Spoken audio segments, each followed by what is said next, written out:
দেখা হয়ে গেল আরও একবার নতুন মোড়কে নতুন উন্মাদনায় ফুটবল এবং ক্রিকেট সহ বিশ্বের যাবতীয় যত খেলা আছে সেগুলো নিয়ে অন্যরকম একটা আলোচনা আমরা ডেফিনেটলি করব এবং আজকেই তার প্রথম পর্ব আপনারা দেখছেন রাইজিং বিডি স্পোর্টস পালস এবং সাপ্তাহিক এই অনুষ্ঠানের প্রথম পর্বে আপনাদের সবাইকে আমন্ত্রণ জানাচ্ছি। আপনাদের হোস্ট আহমেদ বিন পারভেজ।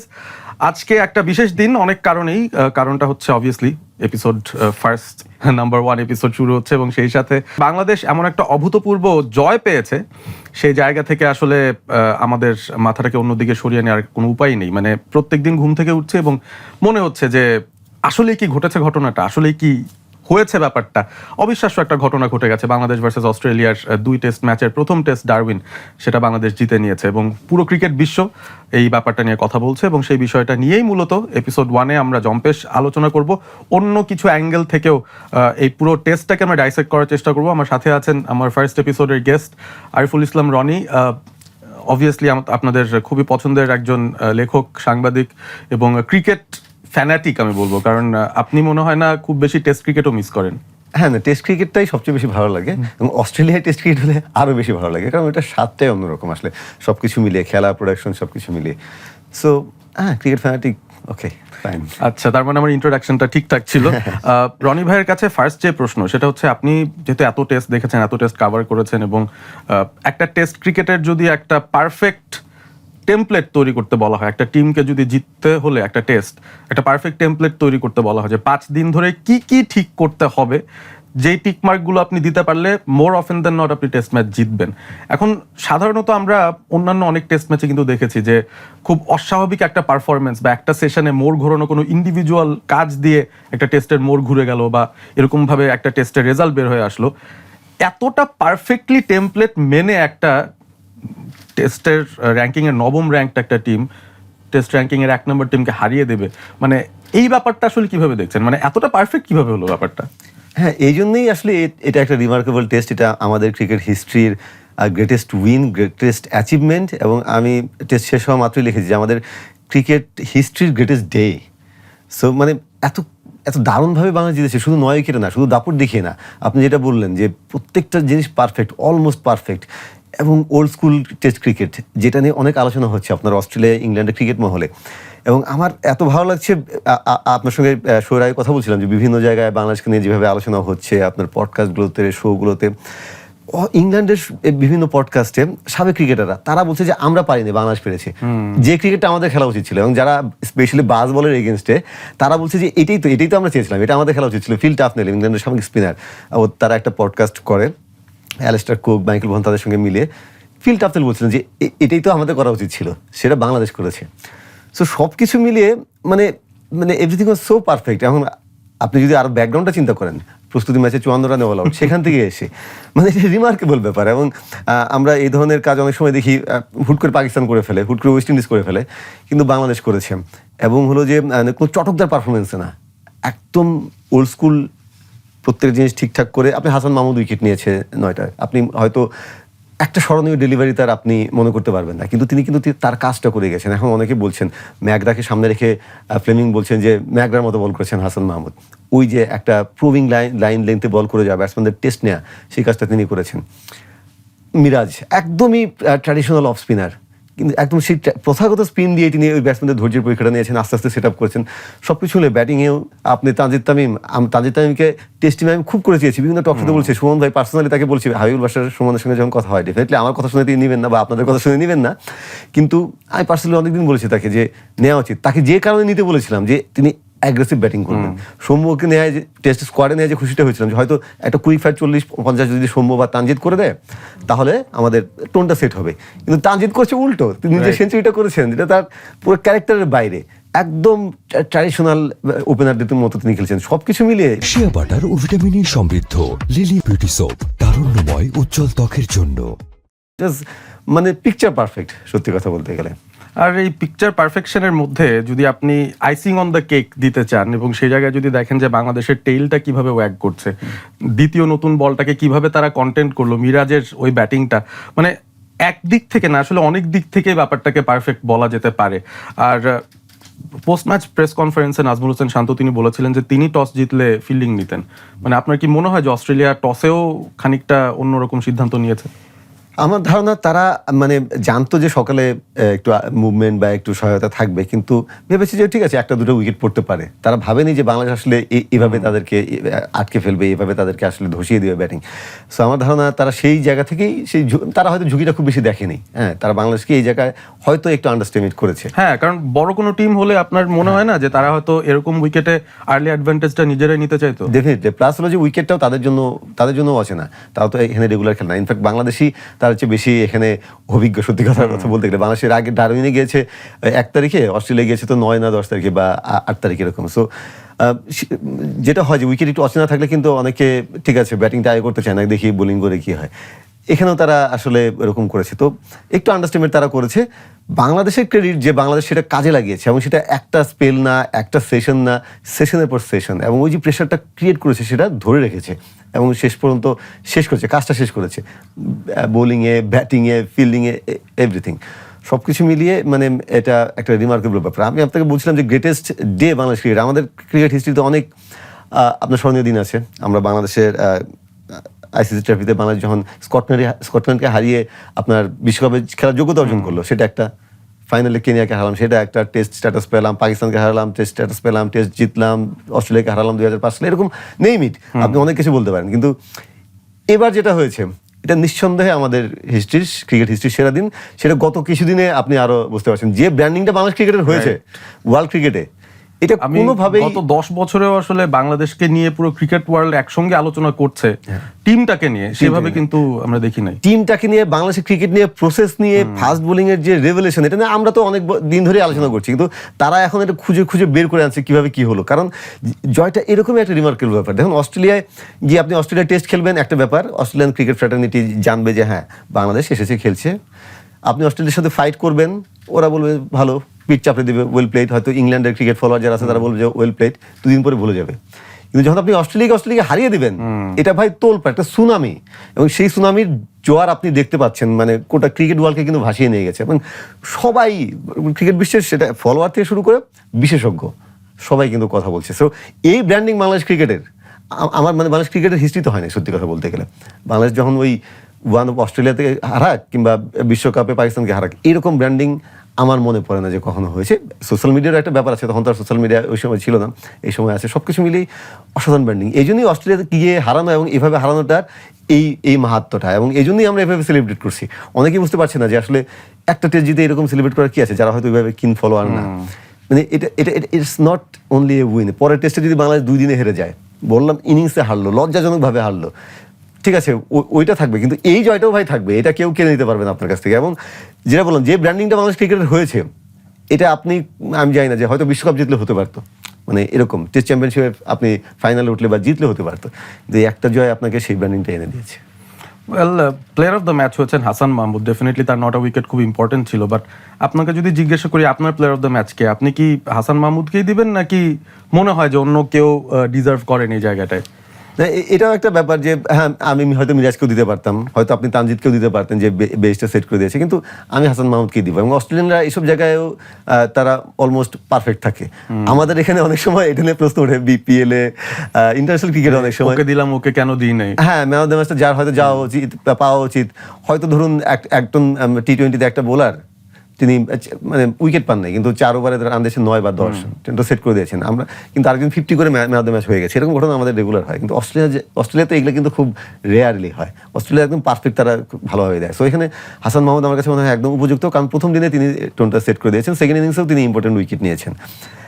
মিরাজও হতে পারতেন, তানজিদও হতে পারতেন, এটাও একটা বিউটি যে হ্যাঁ এতজন পারফর্ম করেছে, কিন্তু আমার মনে হয় পারফেক্ট। এবং তিনি ওই যেভাবে কন্ডিশনটা কাজে লাগিয়েছেন, উইকেট কন্ডিশন, ব্যাটসম্যানকে পড়া, এবং ওই যেটা বললাম যে প্রবিং লাইনে বল করা, এক্সট্রাভেন কিছু করেননি তিনি, অনেক সময় করেন। কাউন্টিতে যখন তিনি খেললেন, আমরা দেখেছি কি চমৎকার ইয়র্কার করেছেন, অনেক সুইং তো এখানে ন্যাচারাল কন্ডিশনে তো মুভমেন্ট সুইং থাকে, এখানে তো আর অতটা ছিল না। বাউন্সও খুব বেশি যে এই উইকেটে ছিল অস্ট্রেলিয়ান অন্যান্য উইকেটের তুলনায়, তত ক্যারি কিন্তু ছিল না। তারপর তিনি ওই যে ম্যাকগ্রা লাইনে বল করে উইকেটগুলো নিয়েছেন। সো আমার মনে হয় পারফেক্ট ছিল। আমরা ক্যাপ্টেন্সি নিয়ে কথা বলতে পারি। নাজমুল হোসেন শান্তকে নিয়েও এখন মোটামুটি ক্রিকেট বিশ্বে অনেক আলোচনা হচ্ছে যে এরকম একজন কুল কম্পোজড, এবং সবচেয়ে বেস্ট লাগে যে যখন কমেন্টেটররা বলছিলেন আর কি বিভিন্ন রিভিউ নেওয়ার সময়ও তিনি যখন এতটা কনফিডেন্টলি সবার কথা শুনে তারপরে নিজের সিদ্ধান্তটাই দিলেন ইয়েস বা নো, এই অরাটা বা এই কনফিডেন্সটা কয়েক বছর আগেও কিন্তু শান্তর বডি ল্যাঙ্গুয়েজে ছিল না, বাট হঠাৎ করেই তিনি এরকম একটা রোলে চলে আসবেন। এটা কি আগে থেকে আজ করতে পেরেছিলেন যে নাজমুল হোসেন শান্তর পার্সোনালিটিটা এরকম যে তিনি আসলে পারবেন এই ঝড়টাকে উতরে এসে এখন এরকম একটা পজিশনে আসতে? নাজমুল হোসেন শান্তকে আমি সবসময় ক্যাপ্টেন হিসেবে দেখেছি আন্ডার-19 থেকেই। যখন তিনি ফর্ম খুব বাজে, প্রেস বক্সে অনেককে জিজ্ঞেস করে পাবেন, আমি বলেছি যে ও ক্যাপ্টেন ম্যাটেরিয়াল, ওর মধ্যে সেই জিনিস আছে, কিন্তু সমস্যা হলো পারফর্ম করতে পারছিলেন না পার্সোনালি, এই জন্যই তার কনফিডেন্সটা ছিল না।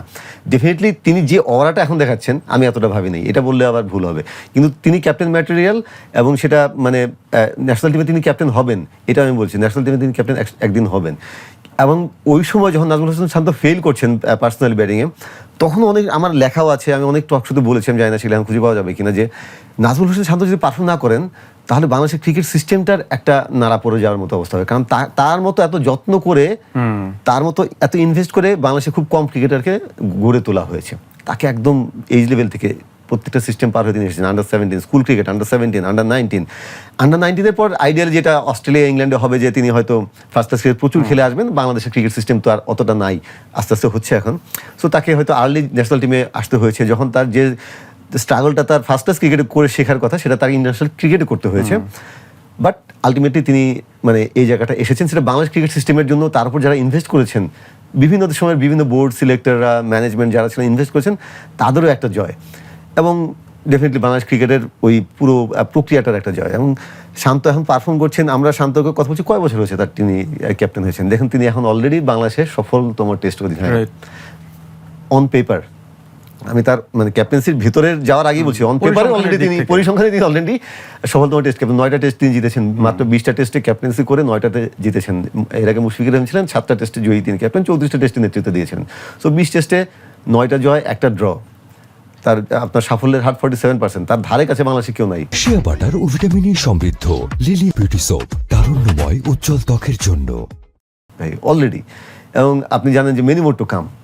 তার ভিতরে মানে তিনি এখন জানেন টেস্ট ক্রিকেটটাকে তিনি ধারণ করেন, টেস্ট ক্রিকেটের প্রতি তার আবেগ আছে, যেটা মুশফিকুর রহিমের মানে আছে সেরকম, সেই আবেগ তার ভিতরে আছে। তিনি লাল বলের ক্রিকেটটাকে ভালোবাসেন, তিনি ফার্স্ট ক্লাস ক্রিকেট ভালোবাসেন, তিনি এই প্রসেসগুলো খুব এনজয় করেন। সবচেয়ে বড় ব্যাপার হলো এটা, তিনি সব কিছু এনজয় করেন, এই ক্যাপ্টেন্সি রিলেটেড সব কিছু, নট আপনার অন ফিল্ড ক্যাপ্টেন্সি, বাইরে আপনি যেভাবে তিনি কথা বলবেন, যেভাবে তিনি নিজেকে রিপ্রেজেন্ট করবেন মিডিয়ার সামনে, আপনার ড্রেসিং রুমে তিনি টিমমেটদের যে রেসপেক্টটা তিনি আদায় করে নেন, রেসপেক্ট কিন্তু you have to earn that. আপনি কিন্তু বলতে পারবেন না যে হুম্বিতম্বি করে রেসপেক্ট, সেই ট্রাস্ট, সেই রেসপেক্ট, সেটা আসলে আর্ন করার একটা বিষয়। এক্স্যাক্টলি, আপনার ট্রাস্টটা, টিমমেটদের ট্রাস্ট আপনার উপর থাকতে হবে, এবং টিমমেটরা জানে যে হ্যাঁ ও যেটা বলছে আমি শুনবো, সেটা অর্জন করে নিতে হবে। শান্ত এখন সেটা অর্জন করে, আমি বলবো না যে পুরোপুরি নিয়েছে, কিন্তু অনেকটাই নিয়েছে, এবং সামনে আরও অনেক কিছু ডেফিনেটলি আসবে। শান্ত যখন একটা কথা বলবে, টিমমেটরা দে বাউন্ড টু লিসেন, তারা শোনে, সেটা মাঠে গিয়ে করে। এখন ওই যে মাশরাফিকে নিয়ে অনেক ট্রল হতো একসময় যে তুই পারবি, আমি দেখ তুই পারবিটা মাশরাফি তো কখনো বলে নাই, বলছে কিন্তু তার টিমমেটরাই।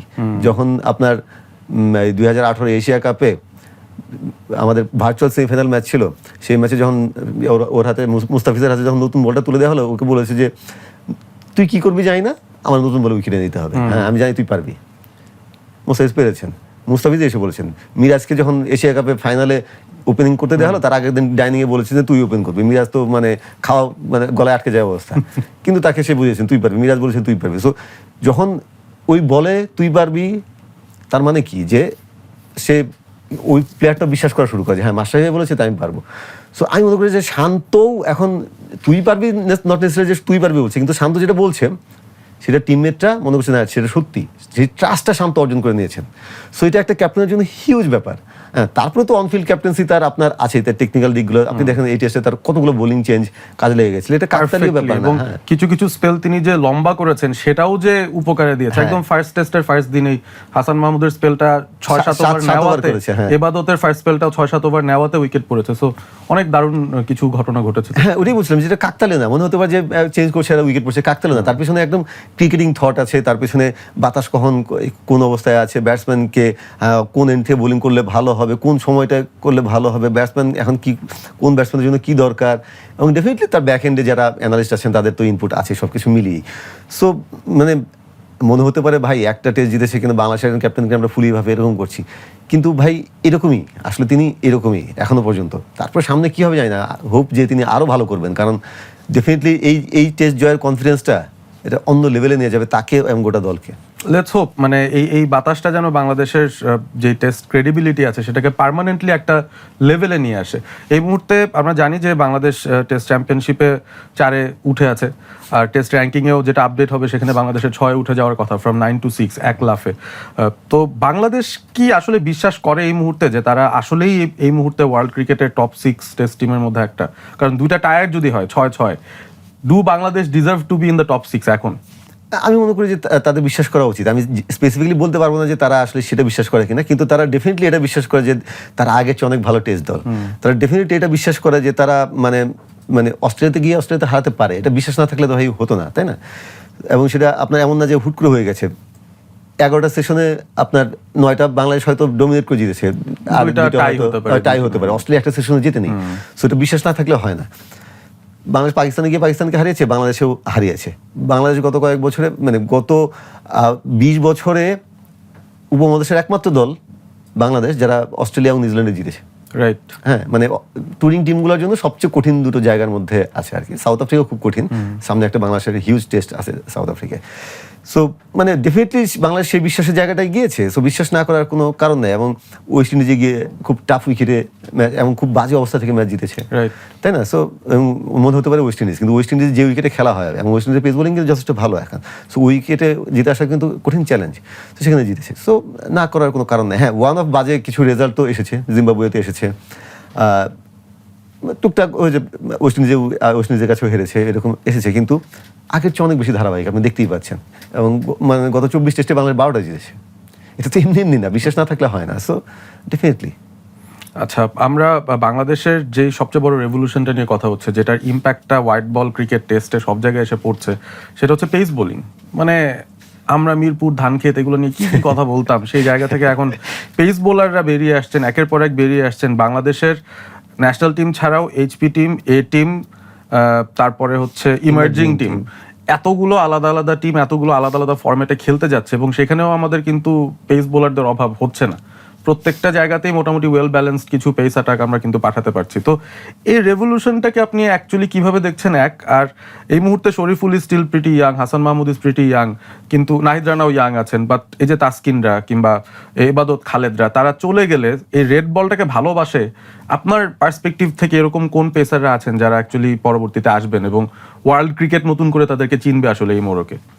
হ্যাঁ, না, পেস বোলিং রেভলিউশনটা তো আসলে আমরা তো টুকটাক বলছিলাম, অস্ট্রেলিয়া যে পারফর্ম করার পরে এবং নাহিদ রানাকে ছাড়া পারফর্ম করেছে এভাবে, তো অস্ট্রেলিয়া এখন ওয়ার্ল্ড ক্রিকেট সেটাকে এইভাবে খুব ভালো রিকগনিশন দিচ্ছে, কি তারা গবেষণা করে বের করছে। আমরা তো জানি ভাই মমিনুল এটা নিয়ে কত কাজ করেছেন। মমিনুলের সময় এই রেভলিউশনের শুরু। মমিনুল খুব রিল্যাক্টেন্ট একজন টেস্ট ক্যাপ্টেন ছিলেন, তাকে যখন ক্যাপ্টেন্সি দেওয়া হয় তিনি তো আসলে রেডি ছিলেন না এবং নিতেও চান নাই। তখন সাকিব আল হাসান নিষিদ্ধ হলেন, তিনি বাধ্য হলেন নেতৃত্ব নিতে। তাকে নিজের সঙ্গে তিনি ফাইট করেছেন। একটা পর্যায়ে তার মনে হয়েছে জানেন ঠিক আছে, যখন নিয়েছি চ্যালেঞ্জটা নেই, চ্যালেঞ্জটা নিতে গিয়ে তিনি দেখেছেন জানেন আমাকে ভালো করতে হলে আমার পেস বোলার লাগবে। তিনি সেটাকে একটা আন্দোলনের পর্যায়ে নিয়ে গেছিলেন। খুব লাকিলি সেই সময় টিমে রাসেল ডোমিঙ্গো তাকে সাপোর্ট করেছেন। সবচেয়ে বড় সাপোর্টটা তিনি পেয়েছেন ওটিস গিবসনের কাছ থেকে।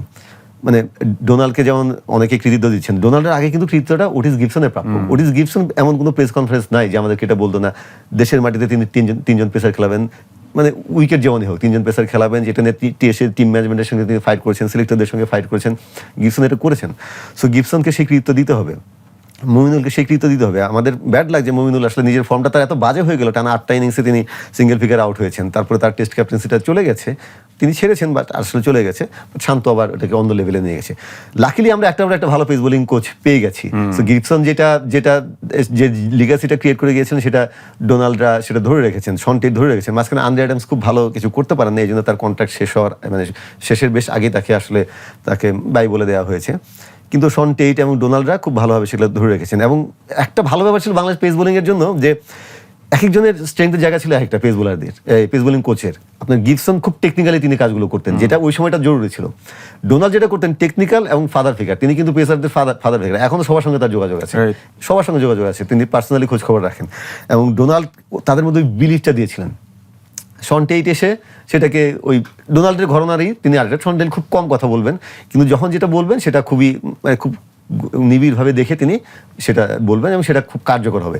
সো সব কিছুর মিক্সচারে একটা হয়ে গেছে আর কি, মানে এই রেভলিউশনটা হয়েছে। ডেফিনেটলি বাংলাদেশ ক্রিকেট বোর্ডকে এখানে কৃতিত্ব দিতে হবে, ক্রিকেট অফিস এবং ক্রিকেট বোর্ড, কারণ তারা এখানে ডিউক বলে ডোমেস্টিক ক্রিকেটে খেলিয়েছেন, তারা আপনার উইকেটে ঘাস রেখেছেন, সেটা কিন্তু পাবন ভাইদের সময় থেকে শুরু হয়েছে, সেই কৃতিত্ব তাদেরকে দিতে হবে। পরের বোর্ডগুলো সেটা ধরে রেখেছে। সো সব কিছু মিলিয়ে এই রেভলিউশনটা হয়েছে এবং আমাদের পাইপলাইনে পেসার আছে, পাইপলাইনে এখন যথেষ্ট পেসার আছে। এখন শিয়া বাটার ও ভিটামিন ই সমৃদ্ধ লিলি বিউটি সোপ, তারুণ্যময় উজ্জ্বল ত্বকের জন্য। আপনি নাইট রানার মতো যদি চিন্তা করেন, সেটা তো ভাই রেয়ার ব্রিড, সেটা আপনি এটা ইউনিক আউটলায়ার। হ্যাঁ, এটা ডেফিনেটলি তার মানে তিনি তার সহজাত ব্যাপার আছে, সঙ্গে বায়োমেকানিক্সের ব্যাপারগুলো তো আছে, কিন্তু এগুলো আপনি বলে কে তুলে আনতে পারবেন না। হয়তো নাইট রানার ফলো করে সামনে আরেকটা প্রজন্ম আসবে পরে। এখন যারা পাইপলাইনে পেসার আছেন তাদের মধ্যে ভালো ভালো পেসার, সম্ভাবনাময় পেসার আছেন। ইকবাল হোসেন ইমন আন্ডার-19 লেভেল থেকে অনেক ম্যাচ খেলেছেন, তাকে প্রচুর ম্যাচ খেলানো হচ্ছে, এখনো তিনি আছেন আপনার ইমার্জিং এর সঙ্গে আছেন, ইমার্জিং এ হাই পারফরম্যান্স তিনি রেগুলার খেলছেন। সো সম্ভাবনাময় পেসার রনদুল্লাহ বর্ষণ অনেক চোটের কারণে অনেকদিন বাইরে ছিলেন, তিনি তো আন্ডার-19 লেভেল থেকে কিন্তু তার দিকে আমাদের নজর আছে। ইন্টারেস্টিংলি তিনি ভাবছিলেন যে চোটের পর তিনি তার কোন রূপটা দেখা যায়, তিনি খুব ভালোভাবে ফিরে এসেছেন এখনো পর্যন্ত, যদি ধরে রাখতে পারেন খুব ভালো পেসার। মুস্তাফিজের ঘরানার একজন পেসার আমাদের আছে মারুফ মৃধা, অনেকটা মুস্তাফিজের মতোই তিনি কিন্তু বল করেন। সো পেসার আমাদের আছে, এবং এই যে হাসান মাহমুদটাও যথেষ্ট এখনো ইয়াং, শরীফুলরা ইয়াং, নাহিদ রানারা অনেকদিন সার্ভিস দেবে বলে আমি আশা করি। সো পেস বোলিং নিয়ে আশাবাদী হওয়ার আর জায়গা আছে। আন্ডার-19 লেভেলে আরও যারা আসবেন, এখন তো আন্ডার-23 টিমটা করা হয়েছে, এটা রেগুলার করা হবে। সো ডেফিনেটলি তারা আরও পলিশড হয়ে এখানে আসবে।